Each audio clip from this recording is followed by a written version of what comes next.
ಜೆಡಿಎಸ್ಗೆ ಸಿಕ್ಕಿರುವಂತಹ 3 ಕ್ಷೇತ್ರಗಳು ಕೋಲಾರ, ಹಾಸನ ಮತ್ತು ಮಂಡ್ಯ. ಇದರಲ್ಲಿ ಕೋಲಾರ ಮತ್ತು ಹಾಸನ ಅಭ್ಯರ್ಥಿಗಳು ಯಾರು ಅನ್ನೋದನ್ನ ದೇವೇಗೌಡರು ಹೇಳಿದ್ದಾರೆ.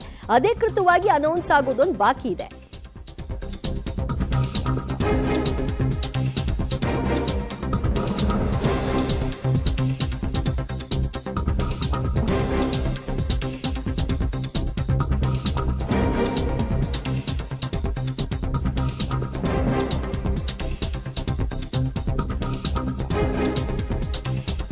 ಜೆಡಿಎಸ್ನ ಕೋಲಾರ, ಹಾಸನ ಅಭ್ಯರ್ಥಿಗಳ ಘೋಷಣೆ ಮಾಡಿದ್ದಾರೆ ದೇವೇಗೌಡರು. ಹಾಸನದಲ್ಲಿ ಪ್ರಜ್ವಲ್ ರೇವಣ್ಣ ಅವರು ಸ್ಪರ್ಧೆ ಮಾಡ್ತಾರೆ. ಕೋಲಾರದಿಂದ ಮಲ್ಲೇಶ್ ಬಾಬು ಅವರು ಕಣಕ್ಕಿಳಿತಾರೆ. ಹಾಸನದಲ್ಲಿ ಈ ಕುರಿತಾಗಿ ದೇವೇಗೌಡರು ಘೋಷಣೆಯನ್ನ ಮಾಡಿದ್ದಾರೆ.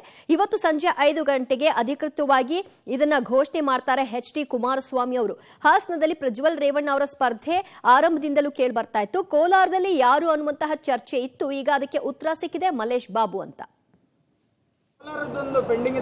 ಅದನ್ನು ಪ್ರಶ್ನೆ ಇಲ್ಲ.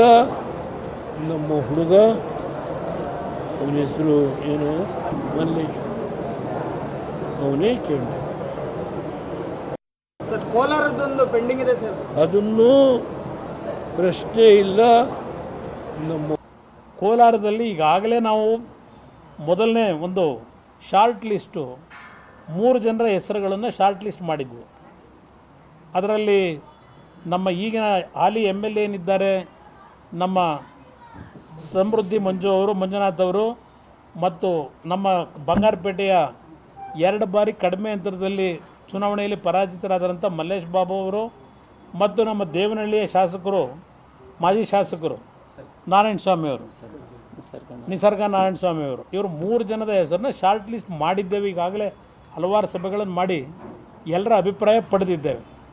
ಇತ್ತೀಚೆಗೆ ಕೋಲಾರದ ಒಂದು ಸ್ಪರ್ಧೆಗೆ ನಮ್ಮ ಒಂದು ಪಕ್ಷಕ್ಕೆ ಏನು ದೆಹಲಿ ಹೈಕಮಾಂಡು ಬಿಟ್ಕೊಟ್ಟಿದ್ದಾರೆ BJP ನಾಯಕರು.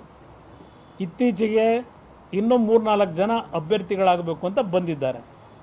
ಅದರಲ್ಲಿ ವಿಶೇಷವಾಗಿ ಇವತ್ತು ಹಾಲಿ ನಮ್ಮ ಲೋಕಸಭಾ ಸದಸ್ಯರು ಮುನಿಸ್ವಾಮಿ ಅವರು ಬಂದು, ಅವರ ಸ್ನೇಹಿತರುಗಳೆಲ್ಲ ಬಂದು, ಸದ್ಯ ಕೋಲಾರ ಮತ್ತು ಹಾಸನದಿಂದ ಯಾರು ಸ್ಪರ್ಧೆ ಮಾಡ್ತಾರೆ ಅನ್ನೋದ್ರ ಬಗ್ಗೆ ದೇವೇಗೌಡರು ಹೇಳಿಕೆಯನ್ನ ಕೊಟ್ಟಾಗಿದೆ. ಅಧಿಕೃತವಾಗಿ ಘೋಷಣೆ ಆಗಬೇಕು. ಆದರೆ ಕೋಲಾರದಿಂದ 3 ಹೆಸರುಗಳನ್ನ ಶಾರ್ಟ್ ಲಿಸ್ಟ್ ಮಾಡಿದ್ದೀವಿ, ಅದರಲ್ಲಿ ಅಧಿಕೃತವಾಗಿ ಸಂಜೆ ಒಳಗಾಗಿ ತಿಳಿಸ್ತೀವಿ ಅಂತ ಕುಮಾರಸ್ವಾಮಿ ಅವರು ಹೇಳ್ತಿರೋದ್ರಿಂದ ತಮಗೆ ಸಿಕ್ಕಿರ್ತಕ್ಕಂತಹ 3 ಕ್ಷೇತ್ರಗಳಲ್ಲಿ 2ನ್ನ ಫೈನಲ್ ಮಾಡ್ಕೊಂಡಿದ್ದಾರೆ. ಮಂಡ್ಯ ಒಂದು ಬಾಕಿ ಉಳ್ಕೊಂಡಿದೆ.